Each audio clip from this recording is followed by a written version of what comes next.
อสอะไรนะโซ่ก็เลยประกันปัดสั่งไปเลยแต่ว่าคือเติมตัวต่อ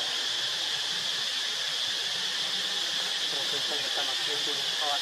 ดูจำนวนครั้งเติมกระดานไฟกระดานตัด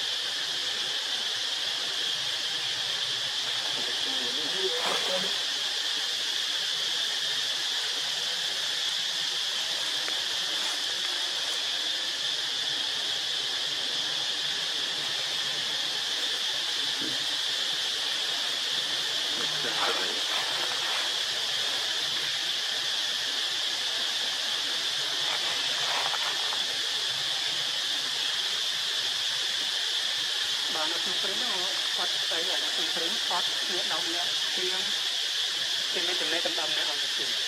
ๆงานต่างๆเนี่ยน่าจะเป็นแบบไม่ได้เอาอยากแจ้งแจ้งก็ตัวก็แต่ต้องเปรี้ยวเอาก่อน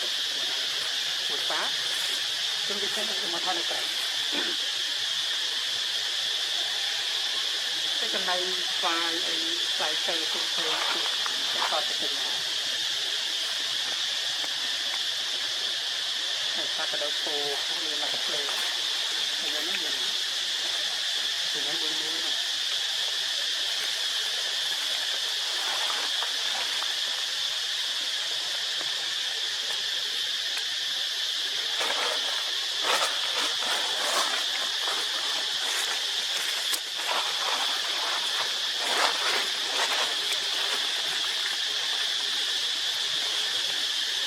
นั่นอะไรอยู่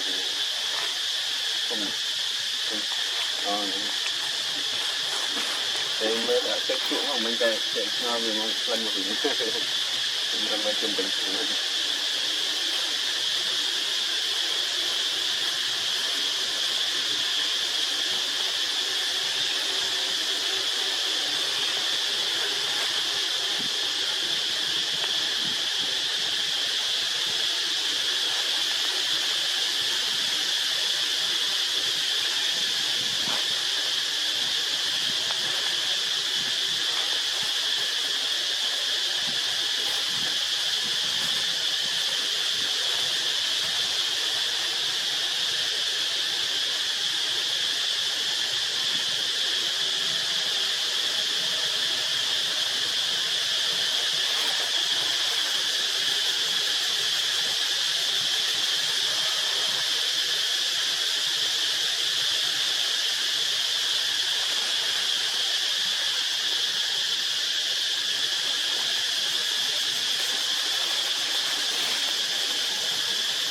เลย